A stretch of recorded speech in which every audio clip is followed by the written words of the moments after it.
मो सहित मिर्जा स्टूडियो रे एक पिकल प्रस्तुति करबा। यह बहुत मजेदार थाए आउ बहुत शीघ्र भी हो जाए। यह खाया पई बहुत टेस्टी थाए। गोटे पैन नेबा एथिरे आमे 1 टीस्पून सोरिष को गरम टिके करि दबा। एथिरे 1/2 टीस्पून गोटा पान मधुरी पकेबा आउ 1/2 टीस्पून आमर कला जीरा पकेबा। आपको भल भाबरे 2-3 मिनिट खंडे भाजी दबा। गरम करिबारु एथरु भल भाबरे मसलार गोटे बास्ना आसीबो। मसला भल भाबरे भाजी हे जाइछि। एथरु भल भाबरे बास्ना आसुछि। एटा आमे गोटे मसला छेचरे कुटी दबा भल भाबरे।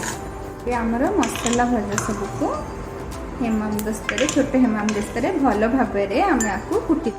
एबे एथिरे गोटे चामच कंचा लंका पकेबा आउ अदा गोटे चामच पके भल भाबरे आमे आकु हेमाम दस्तारे मिक्स करी कुटी दबा। ता बॉइल्ड अंडा नेछि आउ आकु इपरि भाबरे काटी देछि मझिरे। एथिरे आमे जो मसाला सब कुटी थिलु एथिरे सब आचार मसाला को आमे पके दबा। ए हमर अंडार पिकल एक पिकल 2 टीस्पून लेमन जूस पके दबा। से तेल एथिरे पकेले यार गोटे बहुत बढ़िया एरोमा आसी थाए जोटा कि बहुत भल लागे। मिनिमम 2-3 चामच भल से पके दबा। एथिरे जो रुचि अनुसार लूण एथिरे पकेबे। पके यहाँ को भल भाबरे मिक्स कर देबे। एटा सांगे सांगे भी खाई हे परिबो नहले फ्रिज रे रखी कि 24 आवर्स मध्य भी आपको खाई हबो।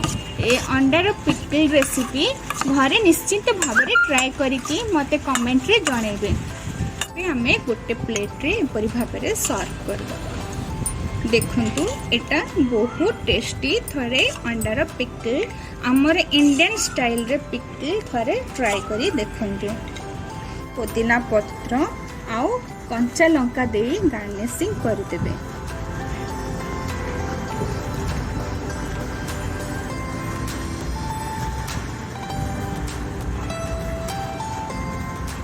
हमर एक पिकल प्रस्तुति हे गला। आप करी मते कमेंट रे जणातु आपन को किपरि लागिला।